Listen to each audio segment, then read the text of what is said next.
All right, so I'll get started here today. So welcome to Board Leadership Calgary 2021. Before I get going into the topic, in the spirit of respect, reciprocity, and truth, we honor and acknowledge that we are on traditional territories in Alberta of the Indigenous peoples whose footsteps have marked these lands since time immemorial. Today, I am joining you from Mohkinstsis in the Treaty 7 region on the traditional territories of the Blackfoot Confederacy, Siksika, Kainai, Piikani, as well as the Iskia, Nakota, and Tsuut'ina nations. We acknowledge that this territory is also home to the Métis Nation of Alberta Region 3. Finally, we acknowledge all nations, Indigenous and non, who live, work, and play and help us steward this land, honor, and celebrate this territory. I also just wanted to share something as well on a personal note in my own reconciliation journey. On the screen here, I've shared some images from an exhibition that I did through my work at the Branch for Arts and Culture. My name's Derek Stevenson, by the way, and we have a small gallery space at our Stephen Avenue branch at ATB. And there was an exhibitor's statement that was up during an exhibition week partnership with Making Treaty 7. And I just wanted to share with you that statement because it was really moving to me. So since time immemorial, Indigenous peoples have had a deep connection with these lands.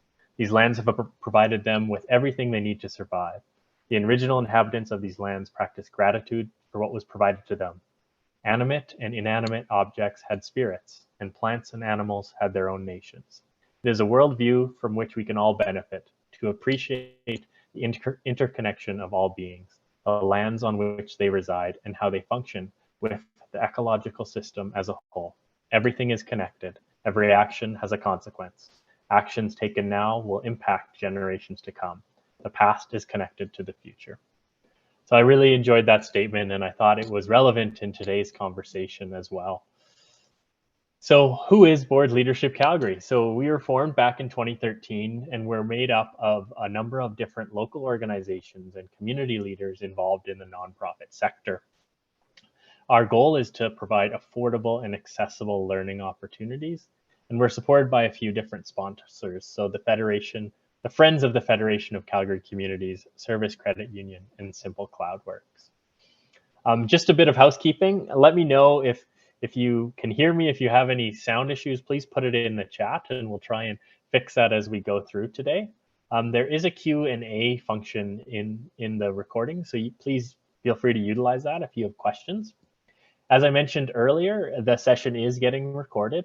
So if you do want to share any of the conversation today with your organization or other board members or people or staff or volunteers, the recording and an evaluation will be sent following the session. So I'm going to do a bit of an agenda today and give you some context on how today's session is going to work. So for those of us who were able to join us last Saturday, Leslie Evans from the Federation of Calgary Communities did a presentation on compliance and went through a lot of the different details on what compliance is. The intent today is not to do a repeat or a recap of that or a repeat of that session. However, I am going to do a quick recap. I will put a caveat in that I am by far not an expert on all the elements of compliance.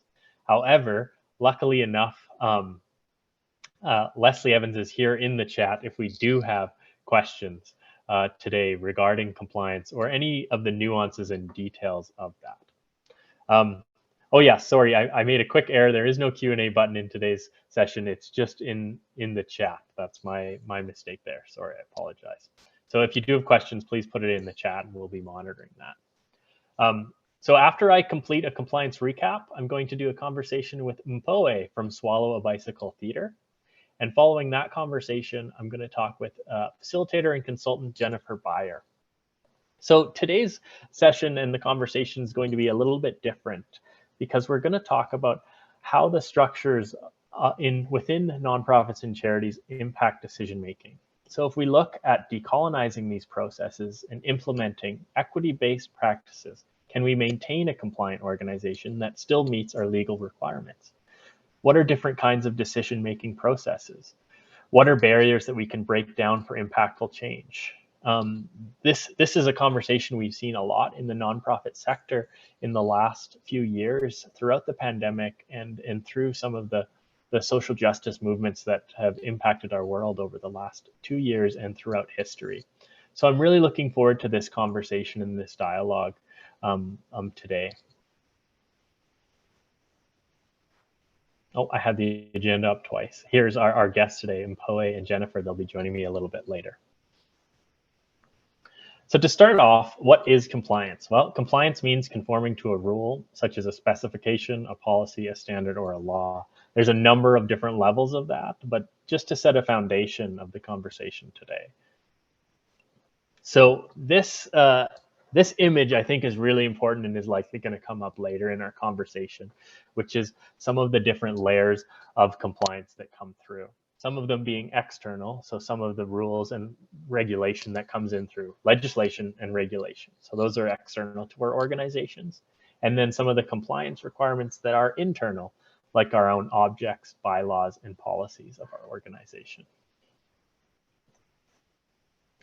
So some of the main aspects of compliance that are going to impact nonprofits and charities are dependent upon how your organization is registered. So nonprofits, and the majority of them, usually fall into the Alberta Societies Act, which is referenced here. But also you have to recognize, if you're a registered charity, there are Canada Revenue Agency elements to compliance that are important. There are other forms of nonprofits that your organization might fall into, but it's really important to understand how you're registered, to understand how you can, what rules you need to follow regarding compliance. I did want to highlight a couple of the documents that are very important to keeping your organization compliant, and one of them is your annual returns through the Alberta government. So it's a mandatory based on your type of registration, and it lists some of the things that are required or sometimes required in your annual returns. These are due 1 month after your incorporation date. So that is a document that's important for you to know, is that date of your incorporation, which can be seen in your actual incorporation documents and often on your financial statements as well. The other element that's really important is in compliance is taxes. So I did want to highlight that because there's a few very important forms you need to fill out for your taxes annually to stay compliant.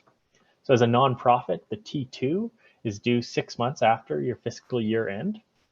And within a charity, it's the T3010, which is due 6 months after your year end. There is an additional form, the T1044, which you may need to fill out depending if your organization has investment income over $10,000 per year. So these are some really important documents to recognize that you need to file annually.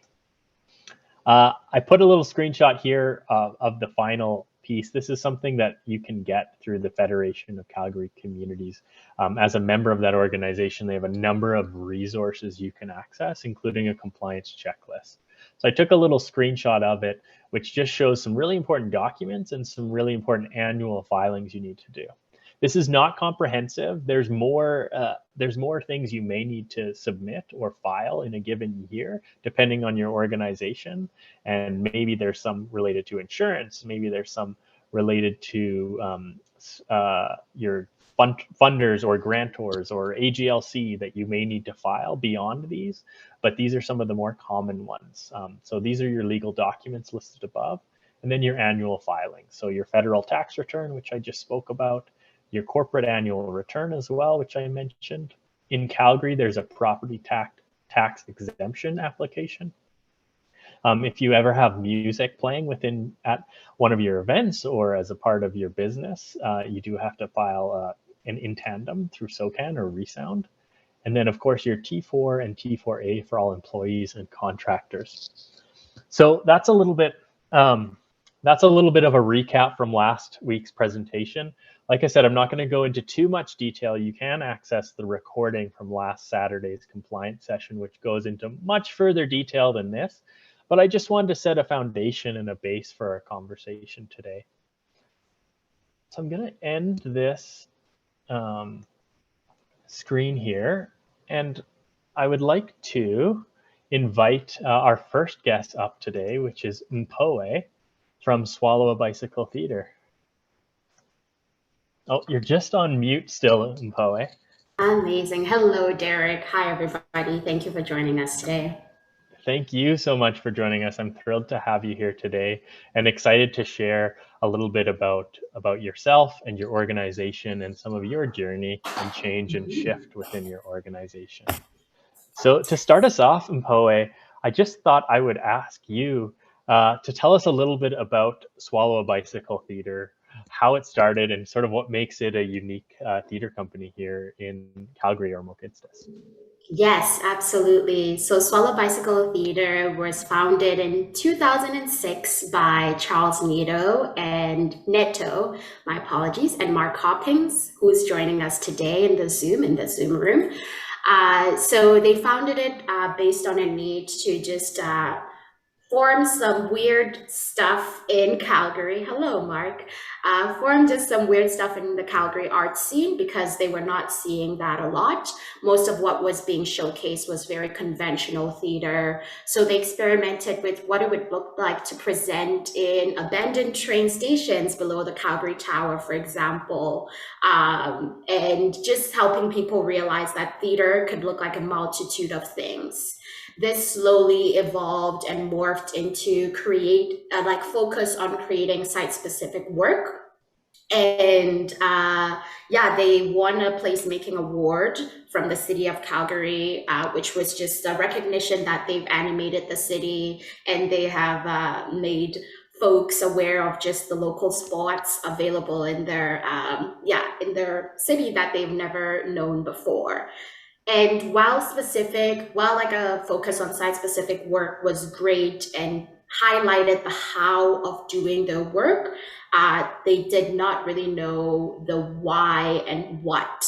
So in 2015, they underwent a transition of some sort through the New Pathways of the Arts, which was founded through the Calgary Arts Development, CADA. I forgot what the A stands for, but it's just the funding body for arts, for the arts in Calgary. And it was a 3-year process. And the result of that was the creation of a manifesto.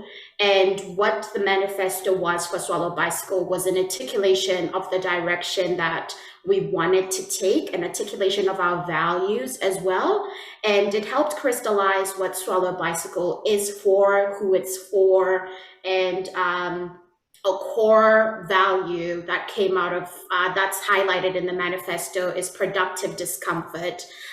So not only did they want to just like do weird stuff in weird places, but they also wanted the content as well to be unconventional, to highlight folks that you don't see on stages when you go to when you go to, I will not say Classical theatre. names. Exactly. Classical Yeah, theater. Yes, yeah, for exactly. sure. Yeah. Yeah. So that's what Solo Bicycle is now. That's what we do pretty much. Excellent. Excellent. Thanks for sharing. That's really interesting and fascinating in how an organization was established with this concept and how it's transformed and changed over the years. I Yes. am curious too, though. How did you start with the organization? Can you tell us a little bit about yourself and your role with Swallow a Bicycle? Absolutely. So I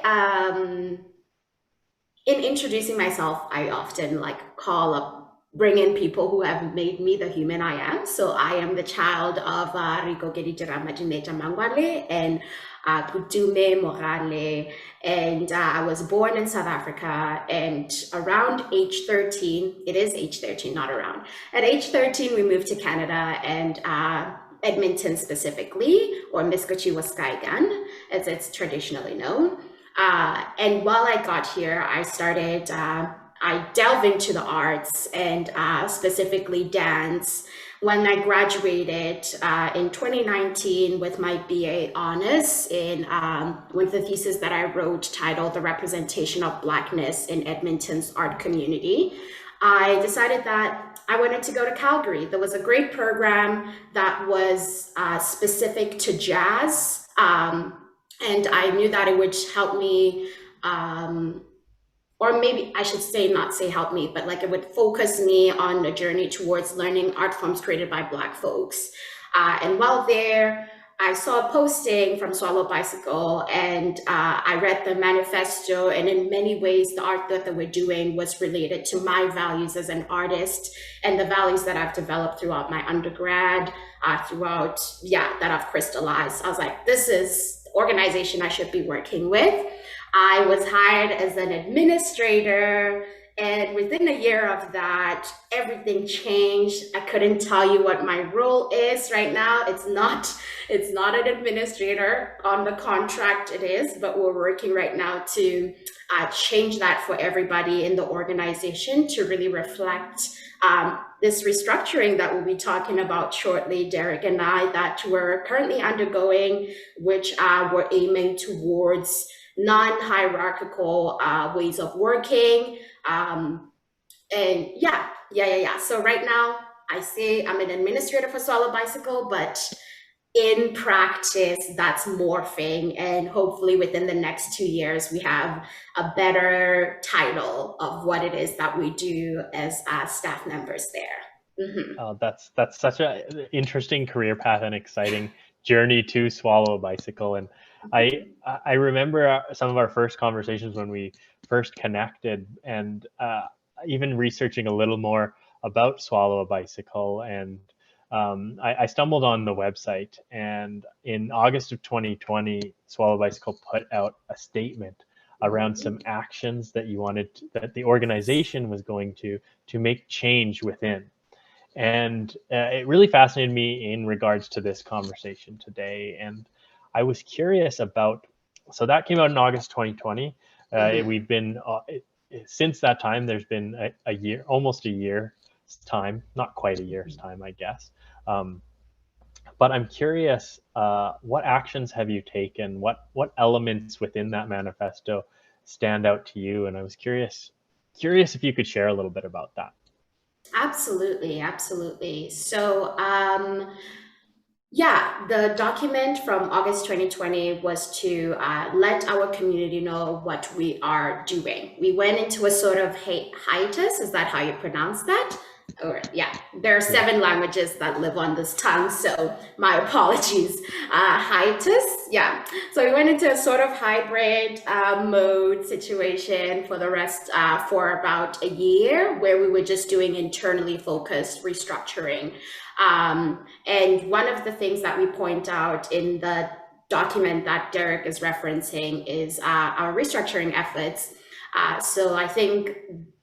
But that commitment was triggered by the state-sanctioned violence against Black and Indigenous peoples that we were seeing, and that were being broadcasted in ways that haven't been in the past, or perhaps in ways that people were unaware of in the past. So for us, we felt that, okay, we were primed, we were ready for due to the work that we were doing prior to this, due to our manifesto and mandate and everything. And we just realized that, hey, in many ways, we're not living up to this manifesto that we have. Perhaps maybe externally we are, perhaps we are leading the arts sector in other ways, but internally,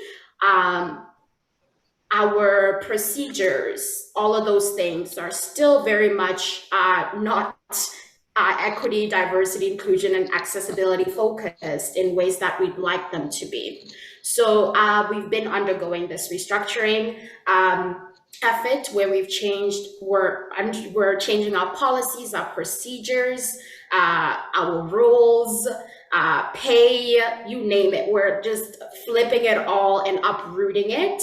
And being guided through the help of this amazing consultant. Her name is Nikki Shafiula. She's been spectacular, and that's an advice I'd give everybody. Choose the right consultant because they will lead you through amazing work. So yes. So we've been doing that. And another thing that we highlighted was the learning portion that we committed to in that document that you referenced, Derek. So learning, we do that every single day. We have book recommendations that we give each other to build like a collective knowledge of the team. So we've read stuff like My Grandmother's Hands by Resma Menakem, Emergent Strategies by Adrienne Marie Brown, for example. So we're continuously learning from each other. And policies, we have done this because we have limited time. So our staff is just 3. We're down to 3 people now. And so we have assigned this to our board members to create policies with the assistance of like our community, so our peers in theater, so that's people like Downstage Theater, Inside Out Theater, Chromatic Theater. So with their help, we're creating these policies that are rooted in anti-oppression. So yeah, that's another advice that I would give for folks. Don't duplicate work.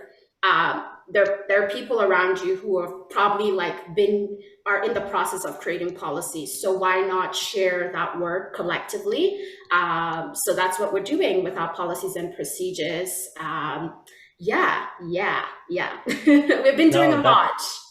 For sure, it's extensive work, and it was really like the way that it was shared in that statement on the website made it didn't even just say like a lot of organizations came out with really powerful statements last year around that similar time, talking about some of the social inequities that were occurring and some of the violence occurring across the United States, Canada, and the world towards BIPOC communities. But what I really liked about the statement was there was outlined action steps that your organization was going to take, and talking about, like you said, restructuring and talking about equitable decision making, learning how is the team and the staff going to learn and talk about anti-racism, equity, diversity, inclusion, and access. And then, of course, I love the element you brought into this too about policies and procedures, how the work isn't getting duplicated, that you're looking at like-minded organizations that are looking to do similar work to you and not duplicate the work, and create policies and procedures that are going to benefit the community surrounding and the community that you're serving. I think that's leadership in the sector. So that's incredible work. So as we complement all the work, I'm curious, it isn't easy to do, and I'm curious, what has been difficult in this process? What's been successful, and what have you learned along the way so far? Yeah, it's been like moving in water. So in many ways, you feel like you're not making ground, you're moving against molasses or something. But then like you look back here and there and you're like, you know what? Maybe all we've done this month is just meet and have conversations, but at least they've centralized that this is a issue we're facing in the organization or something. So I guess I should highlight what the organizational structure is right now. We have one white, we're a very diverse team, but the only person who's the artistic director and like ED is a white man. So we're like, oh, that doesn't look well. It is Mark. It is. So that doesn't look quite good, or it also doesn't feel great either. Like, yes, we always praise Mark's experiences and everything, but what does it mean to also bring us up, so that we're not just kept in those positions forever, which is where BIPOC artists and art makers are often kept in positions of administrative roles. How do we also learn the skills to one day, perhaps if we want to become artistic directors and whatnot? So it's been hard to realize. I know for Mark, I can speak on this. I've asked him that it's been hard for him to realize that like what, and he and I myself say we stand for, we don't necessarily operate, in that way.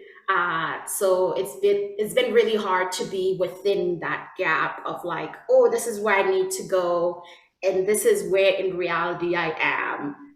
So yeah, that's been very, very hard. Yeah, and we experiment a lot. We're a small organization, but with that experimentation means that sometimes things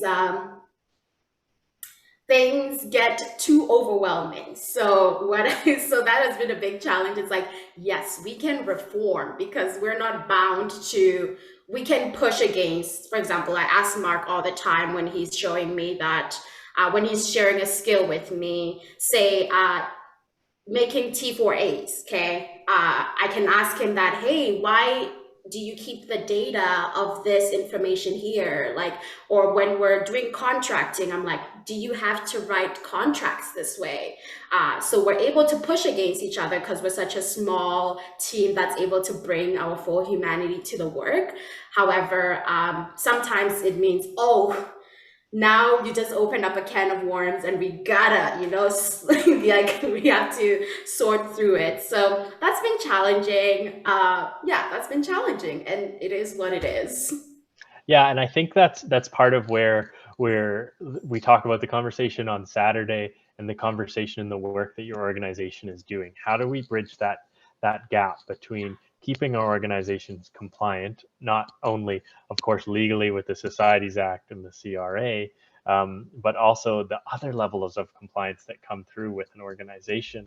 There are requirements, I'm sure, within your organization that your funders have that may be rooted in colonial structures, or that how your contracts and honorariums and payments go out that may not always fit into the perfect structure. So sometimes Yeah. it seems like those things are at odds, and it's difficult to make those changes.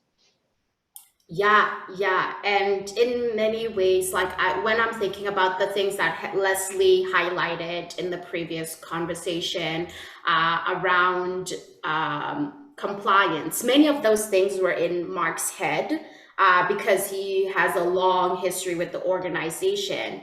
So, what did it mean for us to like relieve some of that work from Mark while also gaining skills for us as equity seeking artists who want to also aspire towards that? So in many ways, there was something that Leslie mentioned, that there's a split between registration regulation and how it works into your company. So we don't really like the regulation and registration piece is not really a big tension for us.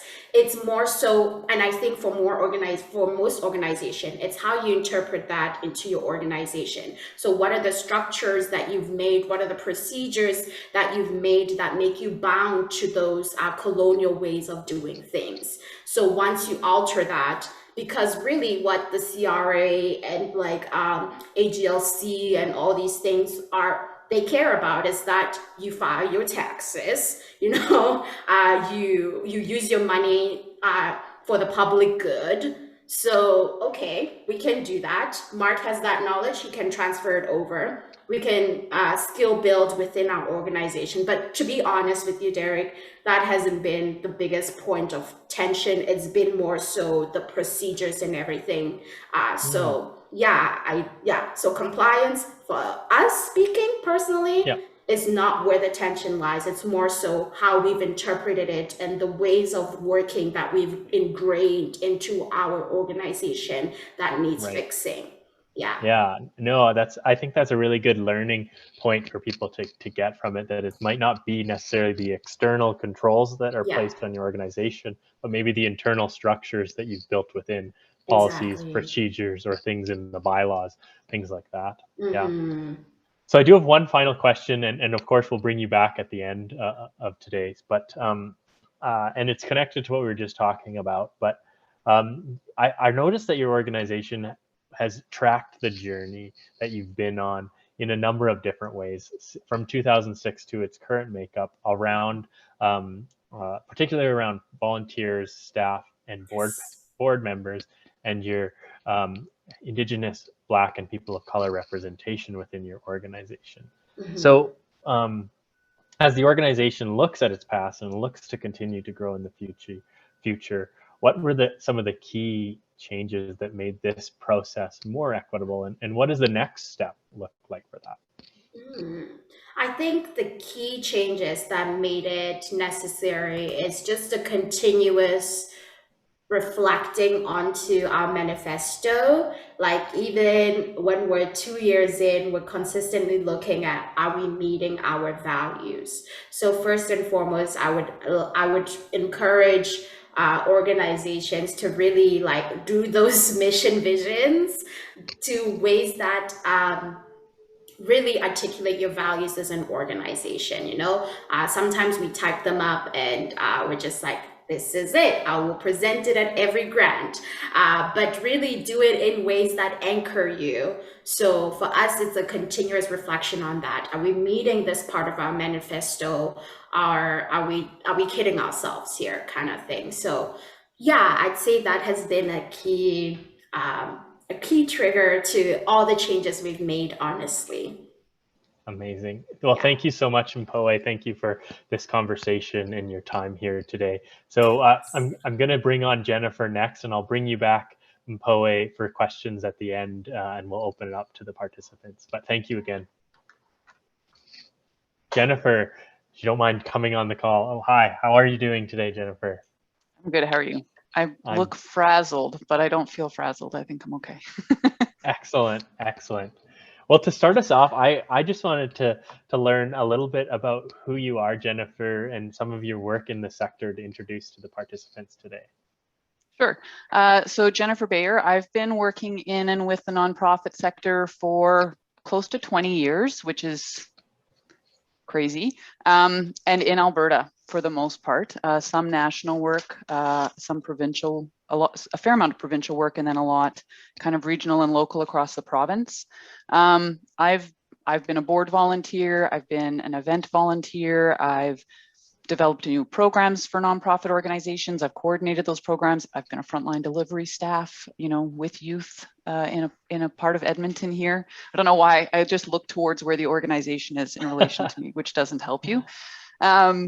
Yeah, and then I've also done a whole lot of facilitation and consultation in the nonprofit sector, skill development around board governance, strategic planning, fund development, kind of the range, both, I guess, skill development and facilitation. And then I also do some public engagement because for me, it's strongly linked, the engagement and activity in decision-making in society and the things that really impact people in our day-to-day lives. And so that link with citizen engagement and decision-making with organizations and governments is also really critical for me.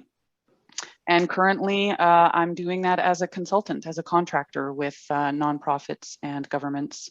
I was going to say in Alberta, but I'm actually working with one national organization as well. So yeah, amazing. So that's me. Amazing. Well, we're so thankful to have you here today and sharing your knowledge with all the participants who are joining us live and hopefully those who watch in the recording after. I was lucky to have some conversations with you around this topic today and how we sort of bridge that gap between compliance and more equitable decision making and how that fits in to nonprofits and charities these days.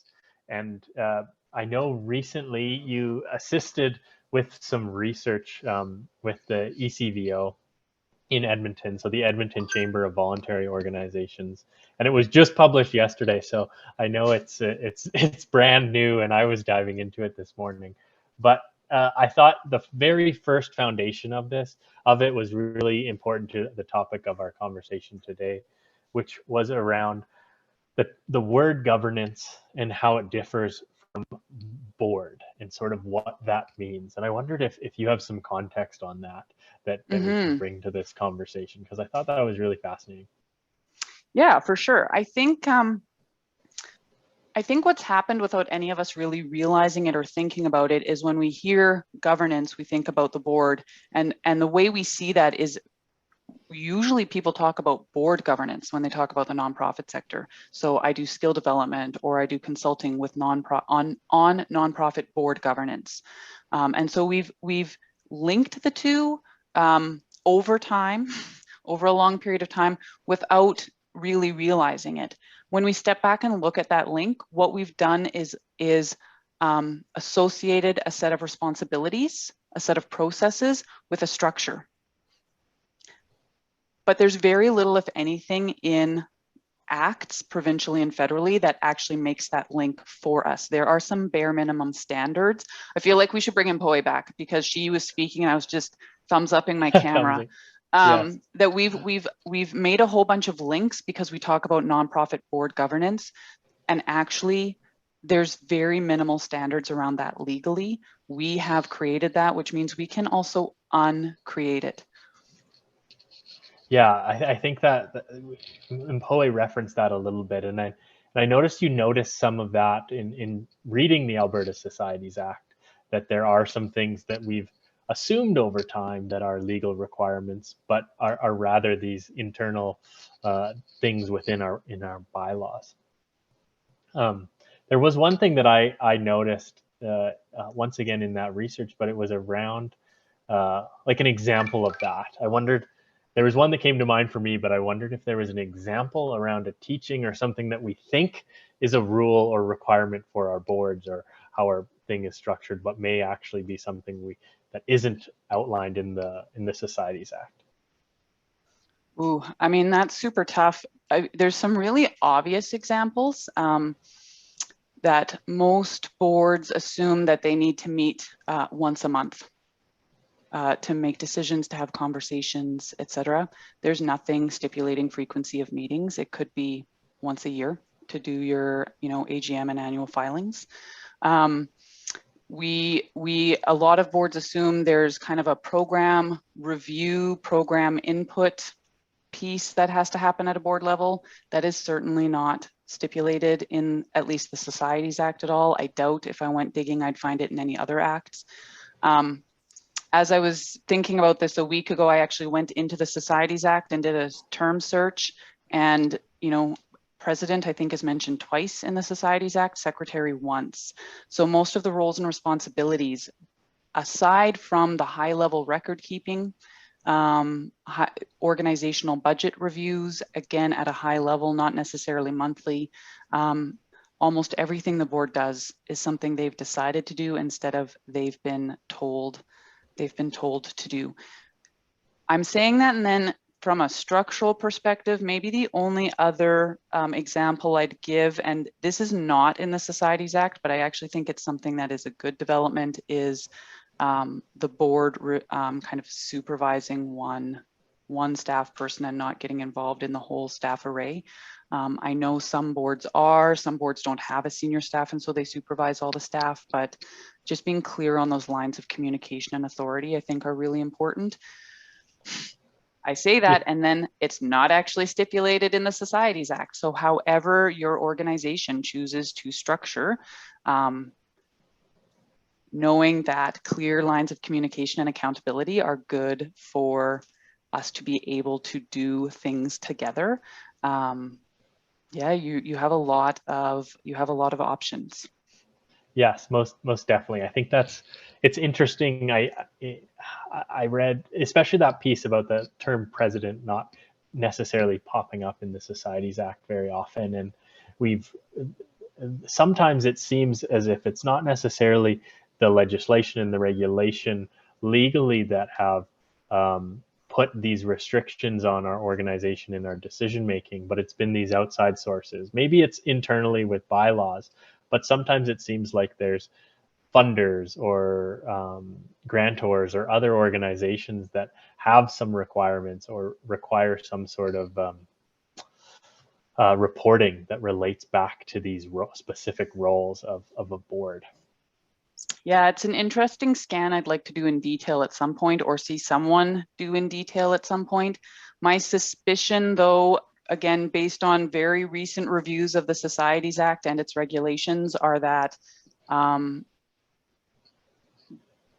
was going to say government funders, but that's not entirely fair, because I think some foundations are the same, have expectations around board meetings, around board roles, around I actually just had a nonprofit contact me that they have to hold a meeting to change their board members. They need a special general meeting to change their board members because AGLC has told them that they think how the board members on their board aren't appropriate right now. And so in order to get their next casino, they have to change their members, who the directors are on their board. There's no legal grounding for that. That is a programmatic decision by an organization that reports to the Minister of Treasury, Board and Finance. But there's nothing in the Societies Act requiring that. It's interesting though. So I think currently a lot of the outside requirements for board structure being responsible for governance in an organization come from funders. I suspect that came from, you know, what was kind of being considered best practices when these different policies and programs were developed and implemented, and probably considered best practice by the people who were writing these policies and legislation and things. In some cases, a long time ago, like the Societies Act, other than the addition of electronic meetings in the past 12 months, is like a century old, probably. So yeah, I think a lot of it was assumed and written in without a whole lot of consideration or citizen engagement. Well, and I think that's part of the confusion that we're seeing, especially when an organization like AGLC, which is obviously associated with the provincial government, and the Alberta Societies Act are obviously different forms of compliance, both coming from the same essential source in many ways. And we have to, as an organization, you have to manage the requirements of both in terms of compliance. And maybe the Society Act gives us some space to make changes in terms of decision making and the terms and the presidents on our board, but AGLC still requires some of that reporting.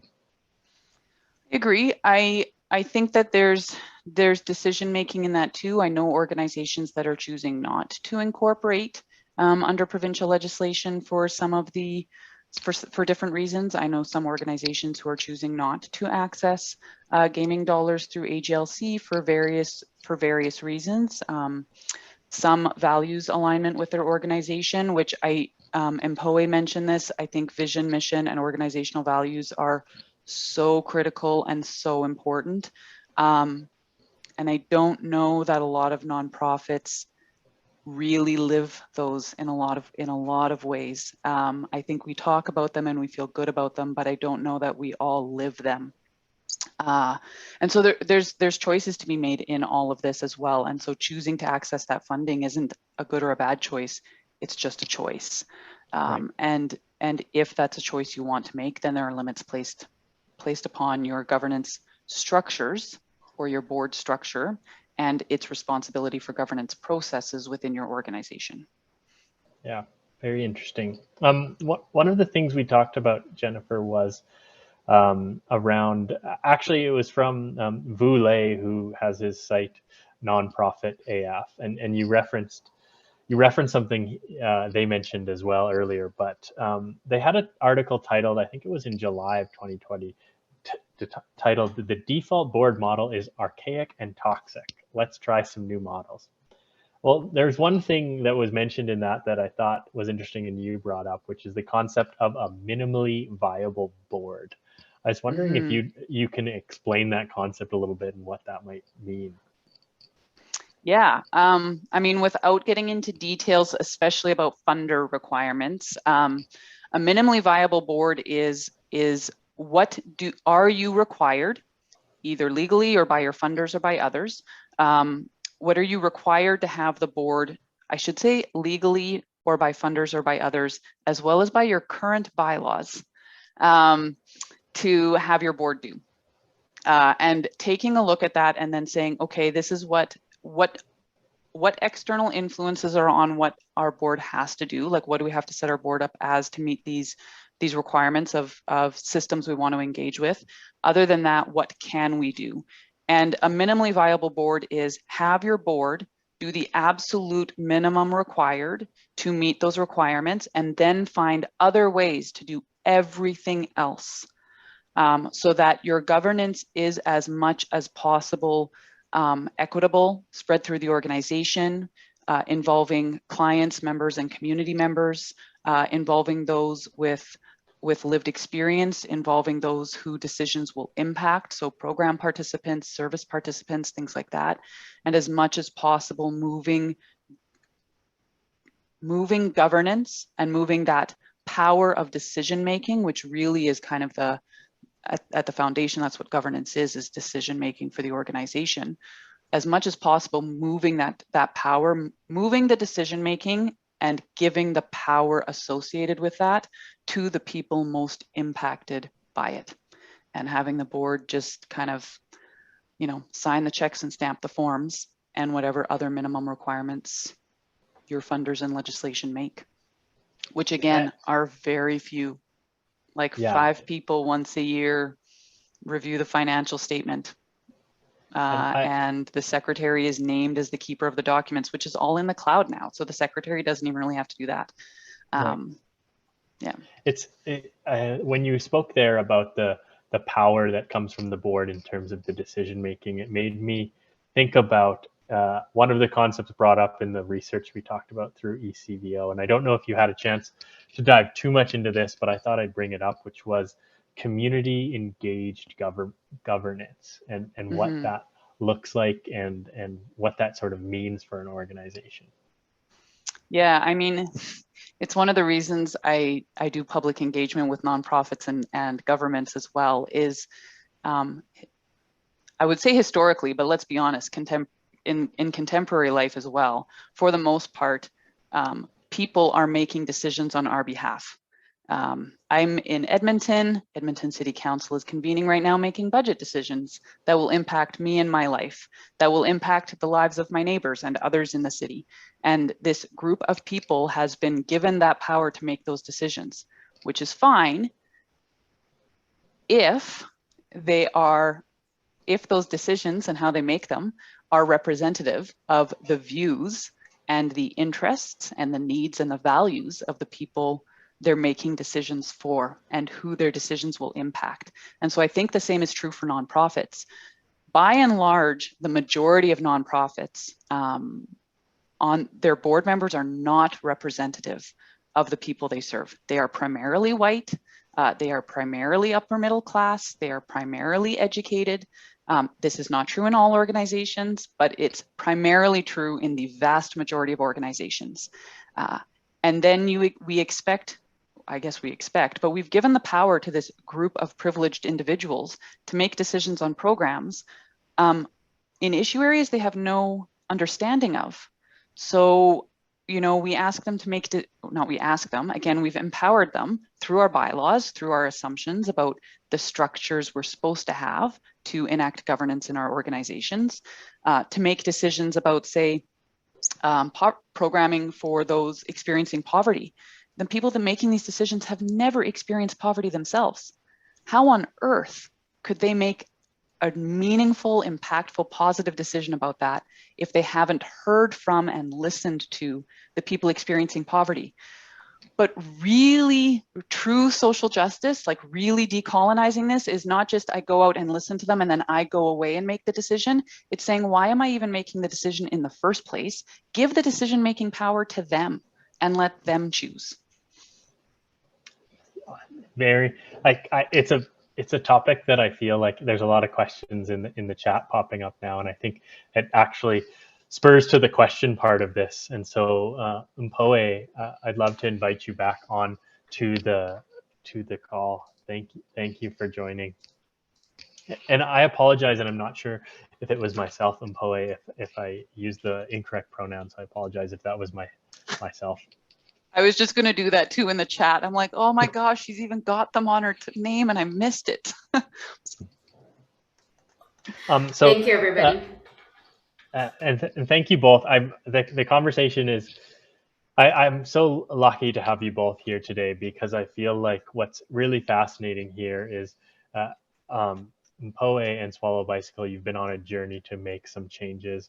And Jennifer, you've done research and consulting on what organizations are doing and what is best practice in this. And you've seen some of that aspects come out, of course, through the ECVO article and others. So having you both here and your context into this conversation is really valuable. So I'm going to open it up to the questions here. into the chat and see if we can answer some of them, some of the ones that come up. So I see here, sorry, and I'm just scrolling through to make sure I get them here. I see there's one from Mary. Okay, for a minimally viable board approach, how does the board make sure risk management, tax, etc., stay on side? I think it's an interesting question, and I don't know if either you have a specific answer to that. I can start, but I believe Mpoe actually talked about this as well when she was chatting with you, is that go back to the act or the legislation or the whatever, and figure out what the minimum requirement is of the board, and then have a conversation. And I love that Mpoe brought this up. Based on our vision and mission and the social change we are trying to bring about, how do we live those values, live that vision in our policies around risk management, tax, etc. And so all of this work, I feel like, requires, we're all exhausted. I have a friend texting me today about how tired everyone is right now, and how frustrated everyone is and stressed, and unfortunately, tired and stressed and frustrated, all of this takes a lot of conversation. And so we need to make time to sit down and really dig into this stuff and have some critical conversations about it, instead of just choosing the option we've always chosen. Yeah. Related to that, Mpoe, do you, in the work that your organization has done to update in policies and procedures, do you have an example of that, or an example of a policy or procedure you've started or changed through this process? Yes, we do. So currently we're working on the safe spaces and reporting policy. And if you look up other examples, they're just like, this is the person to contact if you've been harmed. Ours has taken months to develop, where we name what harm looks like. So it's not just like physical harm or whatever. It might be a comment that, so we outline what harm looks like, the different procedures that one can take. Again, it does not always look like I'm going to call, there's an organization dedicated to this that is slipping my mind right now, but offering people different procedures, like I can bring in a friend to discuss about ways that I would like for this to be resolved. I can do it myself. I can talk to the person with a mediator present. So even rethinking those procedures, that's why it takes so long to create even just one policy, is because we go away, we come back, and we're like, I just thought of a different way to include that a procedure, or like a different way where I felt safe when I've had to address harm when it's been caused. So so that's an example of a policy we're currently developing. And we have talked to our community, our theater peers as well. We brought them in and asked, hey, are there other things we're missing? Yes, I am thinking of Haven Helpline that you can call. But yeah, offering people different choices and options that they can use, that are, again, always rooted in our fundamental value of creating art that is rooted in anti-oppressive ways of being. So yeah. That's a great example. That's a perfect example of how you take something that you recognize is important for your community to have, and how do we make sure that the way in which we do it is open to those who it's impacting. So I'm just reading Mark's comment in the chat here. So there's a problem even in well-intentioned organizations, including ours, where equity-seeking employees end up being tokenized in transformation efforts. How can organizations avoid tokenizing and help folks thrive? That's a question we're working through.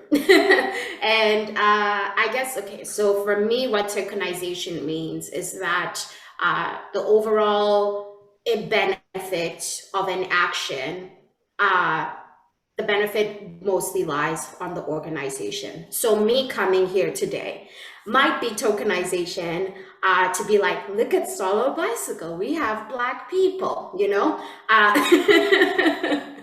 So it might be tokenization. However, the overall benefit is that I gain new skills in doing this. I work towards the position that Mark is in right now. So is it overall benefiting the people, that the equity seeking artists, I will speak for artists because that's my organization, that you're trying to highlight or whatever. And I think Jennifer mentioned something great before about seeding, like just seeding the platform. So sometimes it means doing uncomfortable stuff, like Mark has all the knowledge, could have come here and done this so well, you know? So what does it mean to be like, nope, I'm gonna pass the mic, instead of being like, I will talk on behalf of people that I represent, you know? So yeah, sometimes to avoid tokenization, you have to do very uncomfortable things for you that are not in your benefit, but those that you claim to be allies to for. Can I just, I don't know, I'm inspired. What I wanted to say is, it's interesting to me. One of the things I've been working on is breaking apart my assumptions about what's good for me. Because you know what's actually good for me is equity. So like when I'm trying to notice when I react and be like, ooh, you know, I'm giving this away. Am I giving it away? Or am I collaborating in new ways that are beneficial for community, beneficial for society, and therefore beneficial actually for me? Like I will benefit when this good equity and inclusion work is truly happening in meaningful ways. It's really hard work. Like I nap way more than I used to. But even for me, breaking apart some of those assumptions and those ways I'm used to thinking and those ways I'm used to defining things is actually part of this work as well. And I think part of separating board from governance, and really thinking about, like, what are the governance processes we need to do? What does the board have to do? Okay, but of these other things, what's the most valuable and impactful way of carrying out those processes for all of us? Yeah, for sure. I really appreciate the answer to that question, and from both of your perspectives on it. There was a question in the chat. I'm just going to find it again, which talks about, okay, so how do we balance the risk of the few people that are on the board and those who make decisions? It is the board that is legally liable. So how would we balance the risk if the decision making is coming from another source, where the board might be at risk, but the decisions are being made in a different way? Where the board might be at risk? Yeah, because, and this is coming around, if the board being legally liable for the organization, how do we balance that risk, that if the decision making isn't necessarily coming from the board, but the board is liable for the decisions that may happen? I think it's a tricky question, and one that I think is still, we're probably still trying to organize and understand how the board is connected to those decisions, right? What is the relationship between the board and those legally liable, and the process in which decisions are being made? So if it's okay if I jump in first, my first thought is, I mean, it's really difficult to read. I swear lawyers write it like this on purpose so that we have to pay them to help us understand what they've written in these acts and regulations, which talk about a system that needs a social justice lens. Anyways, go back to the legislation and figure out what the board is actually liable for, and then go back to your bylaws and figure out what you've decided the board is actually liable for, and then work from there. I think risk management for the most part is really about clear lines of accountability, clear lines of communication, clearly setting out who is owning what decision making and why, and putting all of that in writing and then following that thing, what you've written down. And so my first response to that would be really clear on what the board actually has to do. And then I wouldn't delegate that responsibility. I would maintain that fiduciary duty as a board. I think that that is still important. But you can manage the risk of having other, you know what, honestly, you manage the risk of other groups making these decisions the same way you manage the risk of the board making decisions if the legislation does not require the board to make the decision. Bylaws and policies, and then actually following them. That's from where I'm sitting. It's not actually that hard. It's just different. For sure. Thank you, Jennifer. And there was this saying, I forgot who brought it to us at Swallow Bicycle, that the board, that staff members are just enacting a vision of the board.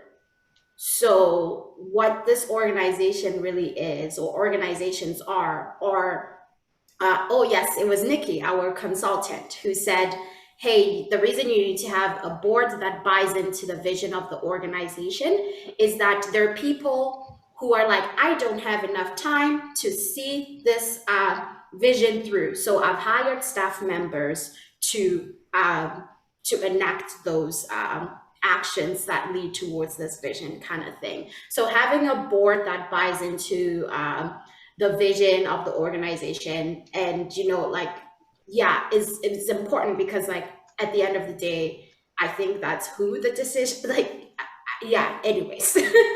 I don't know if I'm being clear, I'm just rambling now at this point, but I think that's critical though, and something that is probably not given enough time in the paper that ECVO published, which is really a literature scan and a conversation with some of their staff, is that a lot of organizations aren't living their vision and mission. If your vision is social justice oriented and your organization is not role modeling that social justice, how much are you really truly valuing your vision and working towards it? Like, how can you say you value it but then do another thing over here? And that's a really uncomfortable space to be in, to say you value something but then to make a decision and to act in a way that doesn't align with those values. Exactly. Vision and mission are so critical for all decision making throughout the organization, including who is empowered to make what decisions when the law doesn't tell us, or insurance, but when the law doesn't tell us, the board has to make the decisions. Thank you both. I'm with Mpoe on that one. Thank you both for your knowledge and your expertise and your time sharing today. We do have to wrap up. We're 3 minutes over right now, so I appreciate everyone who's stuck with us today. This conversation has been very illuminating and very exciting for me, and I know that this work is difficult for many organizations to go through, and I recognize that this conversation is one of the beginning of conversations to happen, and there's more forthcoming here, and our organizations need to continue to push the boundaries of this and continue to work through this, but also understand what compliance is, what those legal requirements are, so that your organization isn't put in a situation where you have broken the law or done something incorrect. So it is difficult work, but I appreciate the conversation today. We will have a follow-up survey and evaluation coming from this session, and we will have a recording sent out. And so please look for that to come. Beyond that, I'm going to add in some of the links into the chat here that we talked about today in the conversation.